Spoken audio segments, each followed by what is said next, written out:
Hello ladies and gentlemen, and welcome to this little video about the basics of OpenGL. I did OpenGL now for a few years, I think, but only as a hobby.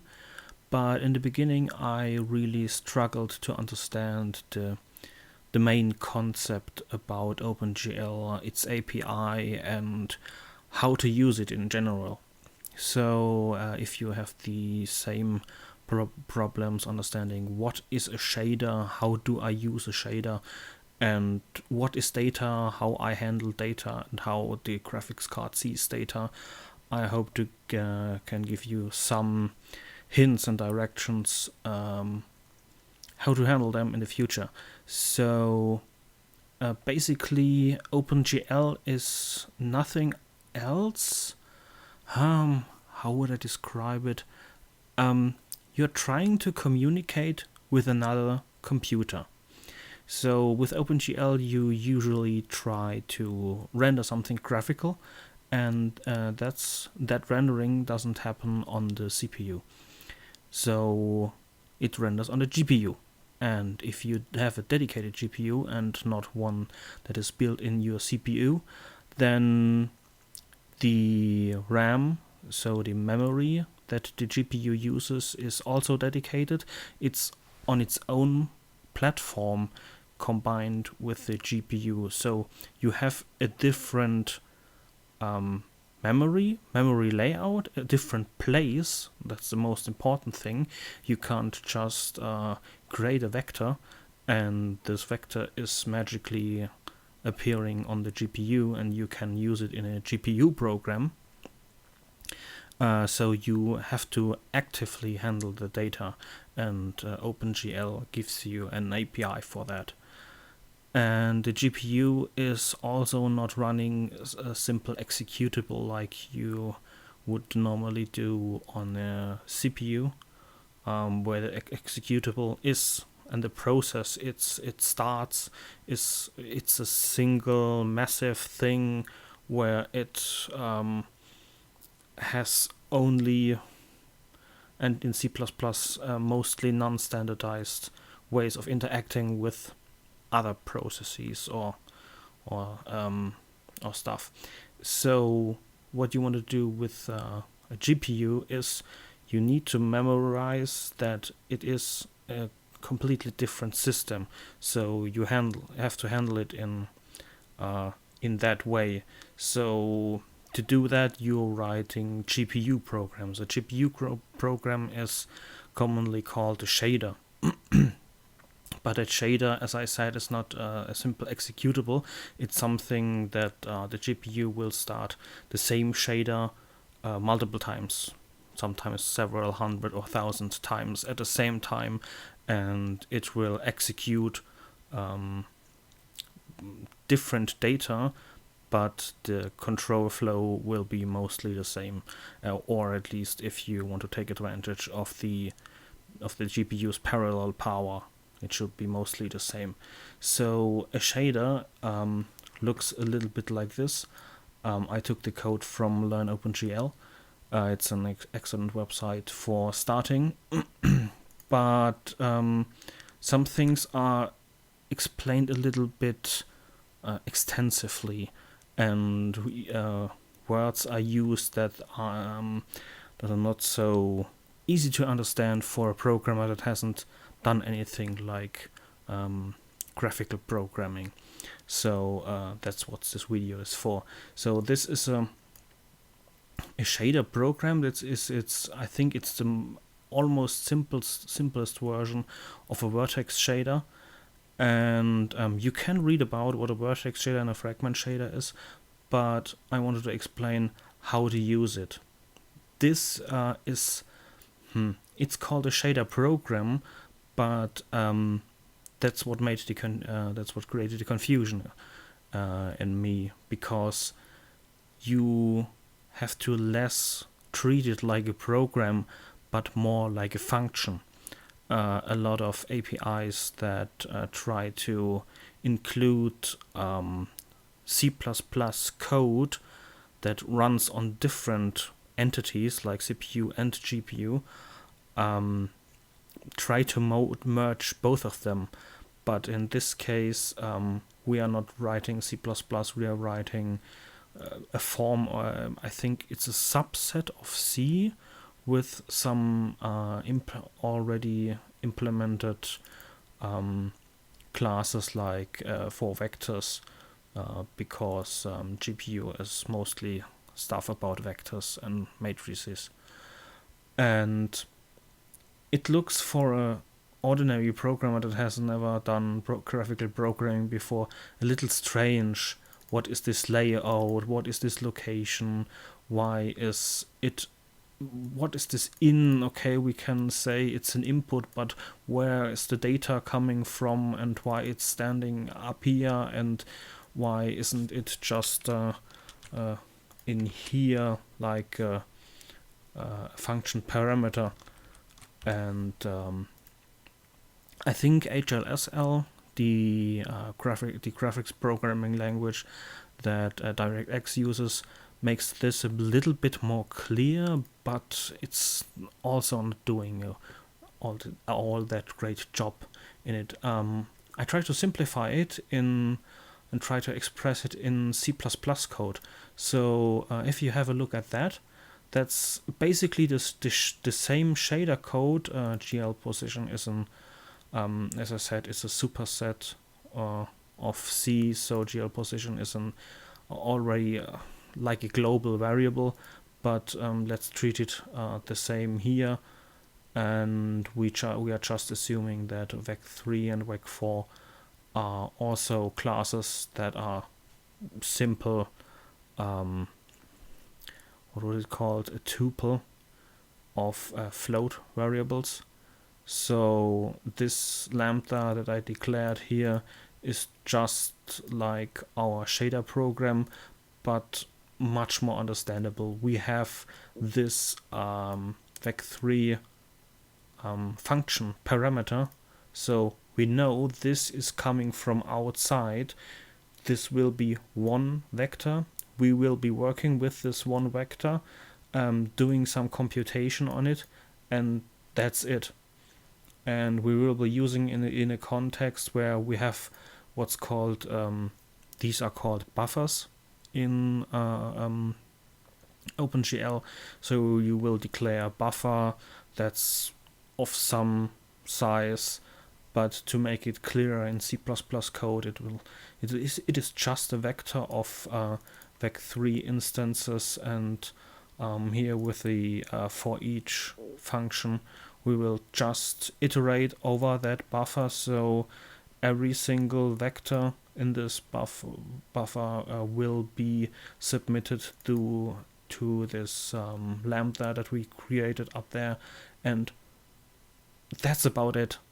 So you create a buffer, what could be understood as a vector, and in OpenGL you will do a lot of stuff like strides, because it's extremely low level, and the API for OpenGL is written in C. You will have to do a lot of the size of the array times the size of the one element. Let's say you're putting floats in your buffer, so size of float times and so on. So it's quite annoying to write, it's difficult to read, it's not pleasant for the eye. This is much simpler. You're just defining an array. A vector is nothing other than an array beneath the hood, an array of your vectors, and in this case we keep the type and we will just iterate over it. The GPU will do this iterating here in parallel, so it is not a sequential for each like usually this function would do it, but essentially it's just that. So defining a buffer, creating a shader program from a program string. So this, you can imagine, this here as a string that will be created from the OpenGL driver, shader program. You get the link to the shader program. The input variables you define up here, location stuff, these are attribute pointers. But attribute pointers are nothing more than function parameters. You just have, it's a very complicated way of defining them, but essentially it's just a function that has function parameters that are, why they called them attribute pointers. I mean, it's not wrong, but it's just hard to explain. So just using it as a function parameter, or calling it a function parameter, is way simpler in my eyes.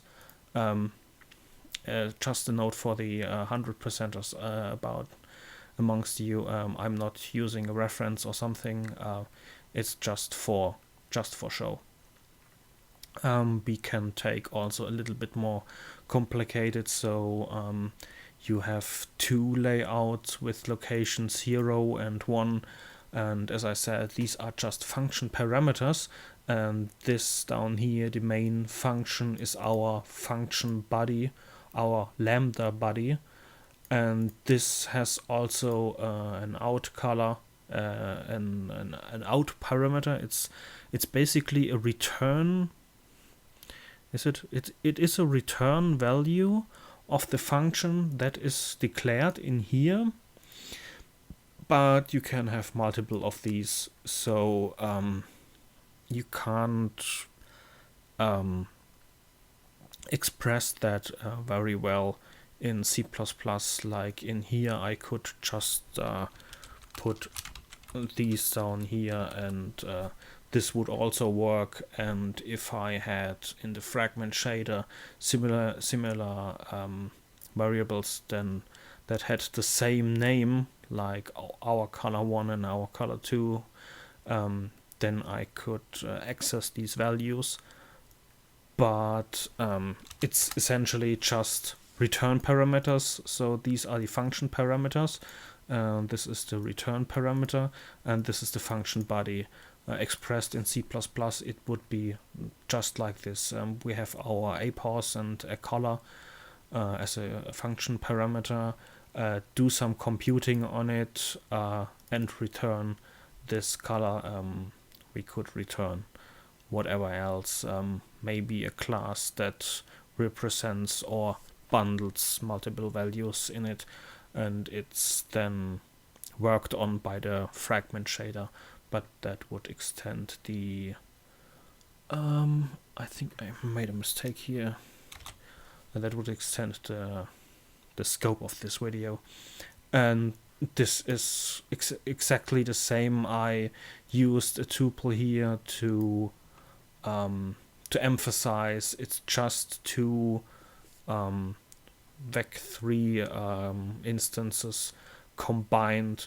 We are iterating over, so this code would not work in this configuration. I can't take this tuple of two vec3s and use it in this way. I would need to do something like this. Tuple. I'm not great at naming. So what is it? Vertical, and then we would need to access it down here. Like I honestly have no idea how to access values in a tuple. I think you use the get function or something, but I think you get what I mean. It's really just a function that is executed on a list of values that are inside a buffer, and you can imagine that buffer as a vector or as an array. So it's just a consecutive values. So what you can't do or shouldn't at least do because it's not guaranteed use in C++. Create a class that contains, let's say, two vec3s and then have an array of that class, because in C++ there's sometimes memory padding between values, and that would blow up the size of the class. And if we accessed it in this way, the attribute pointers would might fail. But yeah, that's about it. And as a disclaimer, all shader examples I used are from this website. It's learnopengl.com. It's really good.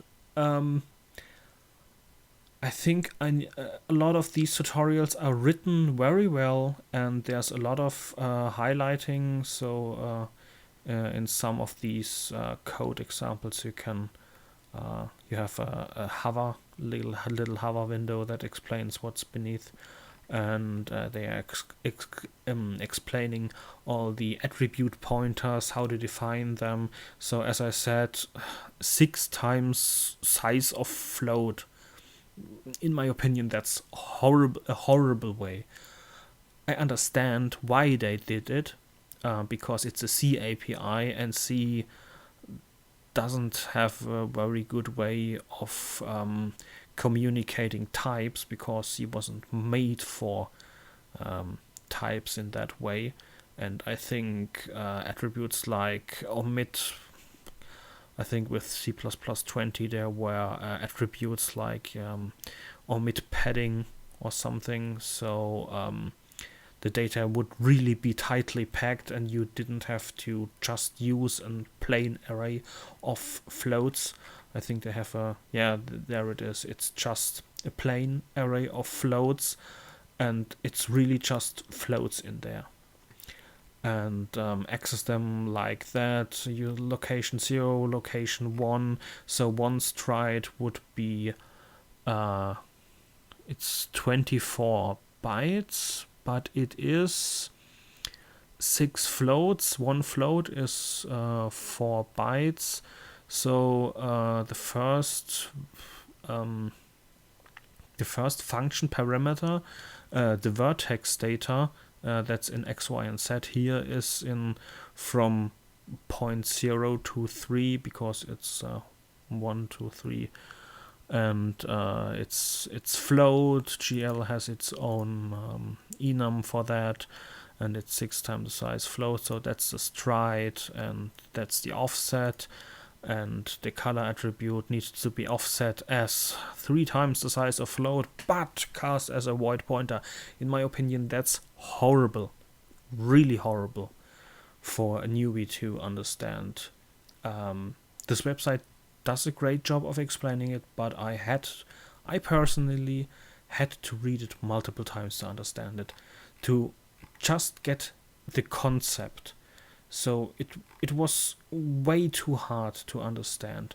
And what's also important to understand is that you are working on a different machine. It's like you're working on a different, a different computer. So you have to have a protocol to communicate with the other computer what he should do, like doing it over network, and you are giving commands to the computer over the network.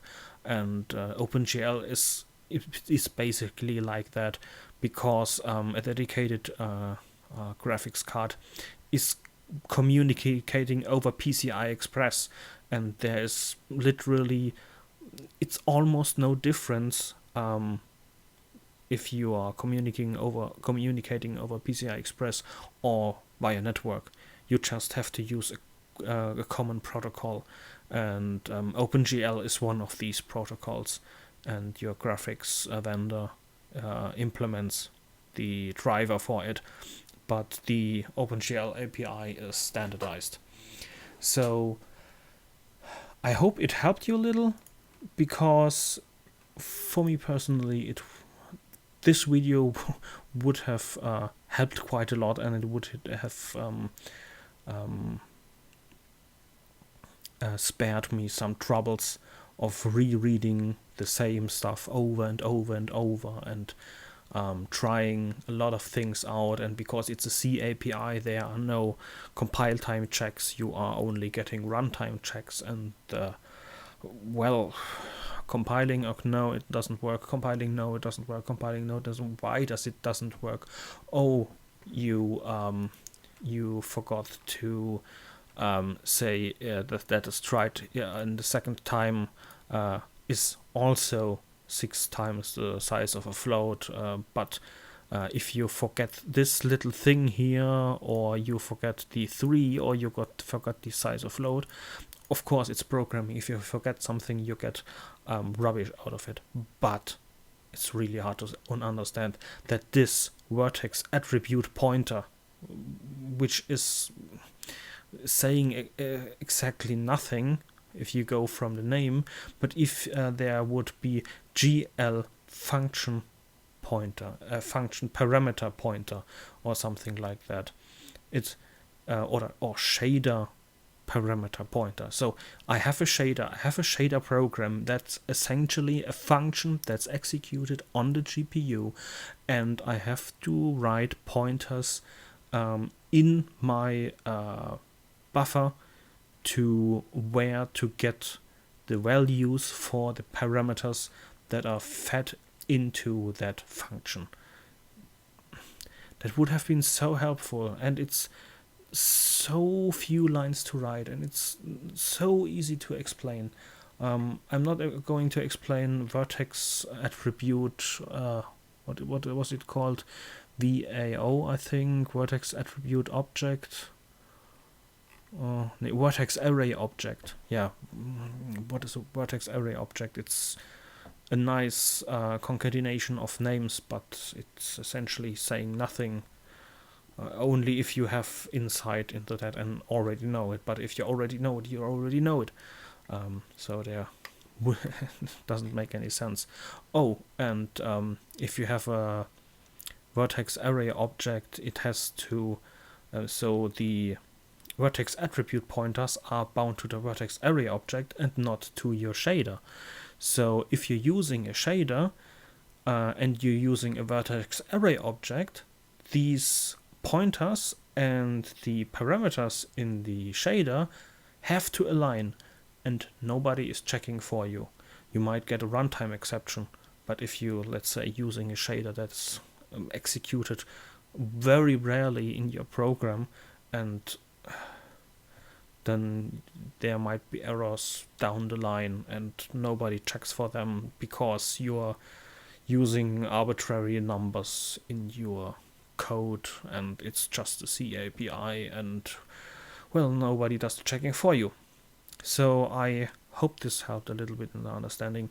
And before I go on my little rant about OpenGL, I hope in the future there will be APIs. I know Vulkan is the future, but it's really, I mean, it's understandable if you read into it, but the memory management is horrible, at least for a beginner. So maybe they will write some libraries in the future that help you with that. So thanks for watching and take care. Bye.